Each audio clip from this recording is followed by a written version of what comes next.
తెలంగాణ పంచాయతీ ఎన్నికల్లో జనసేన పార్టీ తన ఆరంభాన్ని మొదలుపెట్టింది. ఇటు పంచాయతీ ఎన్నికల్లో చూసుకుంటే జనసేన పార్టీ కొన్ని స్థానాల్లో గెలవడం, ఇటు తెలంగాణలో జనసేన పార్టీ తన అడుగులు మొదలుపెట్టింది అనే దానికి ప్రతీకగా చూపిస్తోంది.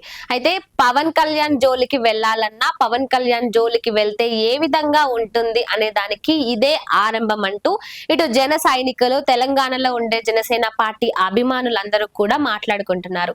అయితే పవన్ కళ్యాణ్ ఎప్పుడు కూడా తెలంగాణకి కానీ, తెలంగాణ ప్రాంతానికి కానీ, ఇక్కడ ప్రజలకు కానీ వ్యతిరేకి కాదు అని అనేదానికి ఇది ఒక నిదర్శనం అంటూ ఇటు అందరూ కూడా భావిస్తున్నారు.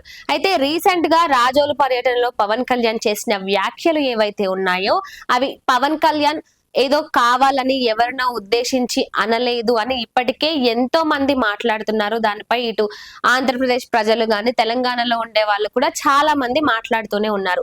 అయితే ఇప్పుడు సర్పంచ్ ఎన్నికలు ఏవైతే ఉన్నాయో, సర్పంచ్ ఎన్నికల్లో జనసేన పార్టీ కూడా తన ఆరంభాన్ని మొదలుపెట్టింది. అయితే గెలుచుకున్న స్థానాలు చాలా తక్కువ అయినప్పటికీ, అంటే పదుల సంఖ్యలో ఉన్నప్పటికీ, ఇటు ఆంధ్రప్రదేశ్ లో చూసుకున్నట్లయితే మొదట్లో కూడా జనసేన పార్టీ ఈ విధంగానే తక్కువ స్థానాల తన జర్నీని మొదలుపెట్టింది. ఇక ఈ నేపథ్యంలోనే ఆంధ్రప్రదేశ్ లో ఇప్పుడు జనసేన పార్టీ ఏ విధంగా 21 స్థానాలకు పోటీ చేసి 21 స్థానాలను గెలుచుకొని 100% స్ట్రైక్ రేట్ తో ముందంజలో ఉందో, ఇక తెలంగాణలో కూడా రాబోయే రోజుల్లో జనసేన పార్టీ తన ప్రభంజనాన్ని సృష్టిస్తోంది. ఖచ్చితంగా ఇటు రాబోయే మున్సిపల్ ఎన్నికల్లో గాని, జిహెచ్ఎంసీ ఎన్నికల్లో గాని, ఏ ఎన్నికలు చూసుకున్నా ఇప్పటికే జనసేనాని ఇటు తెలంగాణ రాజకీయాల్లో కూడా యాక్టివ్ గా ఉండేందుకు వ్యూహాలు రచిస్తున్నారు. ఇక తెలంగాణ జనసేన పార్టీ నాయకులు కూడా ఇప్పటికే ఎన్నో మీటింగ్లు, కార్యక్రమాలు కూడా నిర్వహిస్తూనే ఉన్నారు.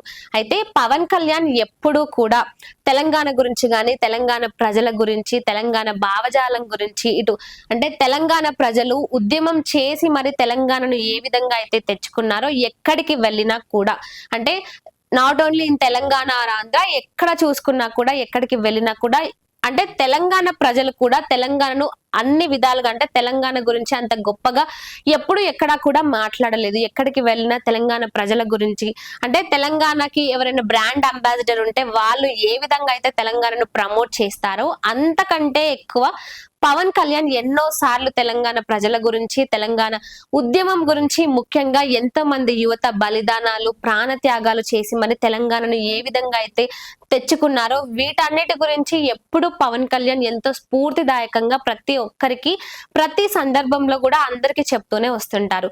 ఇక ఈ నేపథ్యంలో అంటే దీనికి కరెక్ట్ గా పవన్ కళ్యాణ్ కి అలాంటి ఉద్దేశం ఏమీ లేదు. ఆయన అన్న మాటలు ఏదో ఆ విధంగా వచ్చాయి తప్ప అందులో ఎలాంటి దురుద్దేశం లేదు. ఎవరిని టార్గెట్ చేయాలని కాదు, ఎవరిని బాధ పెట్టాలనే ఉద్దేశం అస్సలకే కాదు అనే దానికి ఇప్పుడు ప్రతీకగా, అంటే దీనికి ఒక బెస్ట్ ఎగ్జాంపుల్ గా ఇప్పుడు తెలంగాణలో సర్పంచ్ ఎన్నికల్లో ఇటు జనసేన పార్టీ తన ప్రభంజనాన్ని సృష్టించడం మొదలు పెట్టింది. ఇక రాబోయే ఎన్నికల్లో కూడా జనసేన పార్టీ ముందంజలోనే ఉంటుందంటూ ఇటు జన సైనికులు, వీర మహిళలు అందరూ కూడా భావిస్తున్నారు.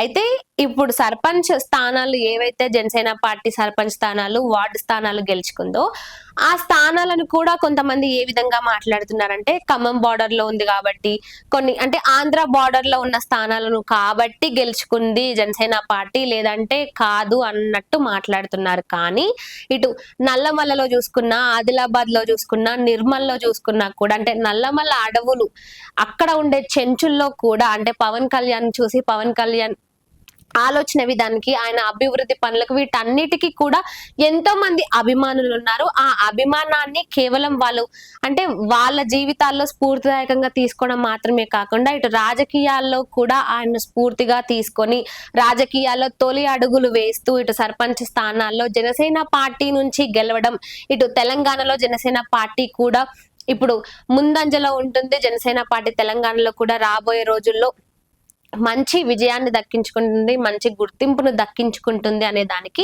బెస్ట్ ఎగ్జాంపుల్ అని చెప్పుకోవాలి. ఎందుకంటే పవన్ కళ్యాణ్ ఇప్పుడు ఆయన అధికారంలో ఉన్నా లేకున్నా ఎప్పుడైనా సరే ఇటు తెలంగాణ గాని, ఆంధ్ర గాని ఎక్కడ సమస్య ఉన్నా, ఎక్కడ ఎలాంటి ప్రాబ్లం ఉన్నా కూడా, అంటే నార్మల్ గా ఆయన అధికారంలో లేనప్పుడు గురించి కూడా మాట్లాడుతున్నాను, ఎప్పుడు కూడా ఇక్కడ ఏదైనా సమస్య ఉండి ఎవరైనా ఏదైనా, మనం గతంలో కూడా చాలా సందర్భాల్లో చూసుకున్నాం పవన్ కళ్యాణ్ తెలంగాణకు రావడం, వాళ్ళని పరామర్శించడం, లేకపోతే లేకుంటే వాళ్ళకి డబ్బుల రూపంలో వాళ్ళకు సహాయం చేయడం, ఈ విధంగా అన్ని చేస్తూనే వస్తున్నారు.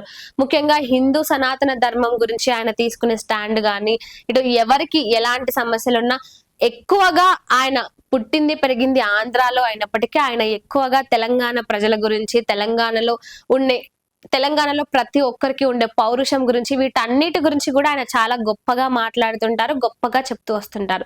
సో ఇక ఇప్పుడు ఫైనల్ గా ఇటు తెలంగాణలో కూడా జనసేన పార్టీ తన ఆరంభాన్ని మొదలుపెట్టింది. ఇక రాబోయే రోజుల్లో అంటే మున్సిపల్ ఎలక్షన్ లో గానీ, ఆ తర్వాత జరిగే సార్వత్రిక ఎన్నికల్లో గానీ, ఇక ఇప్పటి నుంచి తెలంగాణలో కూడా జనసేన పార్టీ యాక్టివ్ గా ఉండబోతుంది. అందుకు పవన్ కళ్యాణ్ కూడా సర్వంగా సిద్ధం అవుతున్నట్లు తెలుస్తోంది.